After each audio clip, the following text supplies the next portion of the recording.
All right, so this weekend I get a call from a friend of mine, and he had one zone in his house, the front wall, from the bedroom to the living room. The outlets weren't working, so they were using the other zones with extension cords and all, blowing the circuits and all. So I told them they need to get that zone fixed so that they're not overloading their other zones. So when I went over, I proceeded to check it out. I checked the circuit breaker. The circuit breaker was on. I checked it for power. The power was going through the circuit breaker. So why isn't there power to the lights and the outlets on that zone? So the first thing I do is I take one of those outlets off. Now you want to use a tester.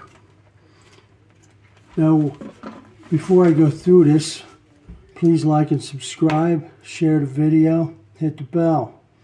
It helps to promote my videos so I can bring more videos to you.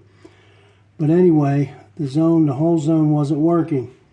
So the first thing that I do when this happens is I check for power in the line. In other words, one of the outlets I'm going to check. This one here is good. I'm just showing you how to check it so you know what's going on.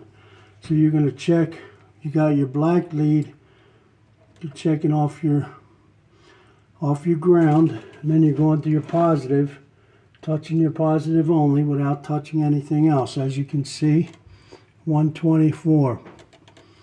Okay? And then you're going to check your neutral and your positive, 124. Okay, so when I went over and checked this outlet at the house, I checked just like so, and there wasn't any juice. So there was only juice from the ground to the positive, no neutral to the positive. So what does that mean? Well, that means that you got to break somewhere in your neutral. So normally what I do after that is I go through every one of the receptacles and switches that are on that zone. So of course I went through it, and the very last outlet, of course, it's always the last one. Check everything on the whole line. This is what I found. And have it be, while I was pulling this out of the wall, the fire alarm started beeping. So my friend said, oh, that's a good sign because that never beeped before.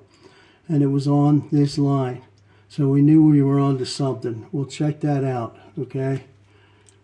This is the neutral. In other words, the white wires right there. Can you see them? They're not even white anymore. You see the burnt marks on it and all? This is what happened. This is what happens when you overload the system. Or you may have an outlet that has a loose connection and it's causing it to heat up. This is what will happen. So as soon as I found that, I cut off the burnt parts and I put a new outlet in. Now folks, if you smell fishy smell or burnt smell, I recommend that if you can't check it yourself, that you hire somebody to check it out, because it could lead to something really dangerous. And heaven forbid, you don't want your house to burn down. So, or somebody gets shocked. But remember, if you're not comfortable working with electrical, then call somebody. Call somebody in and have them check it out. It's better to be safe than sorry. This is all I got for you today. Have a good one. I'm out.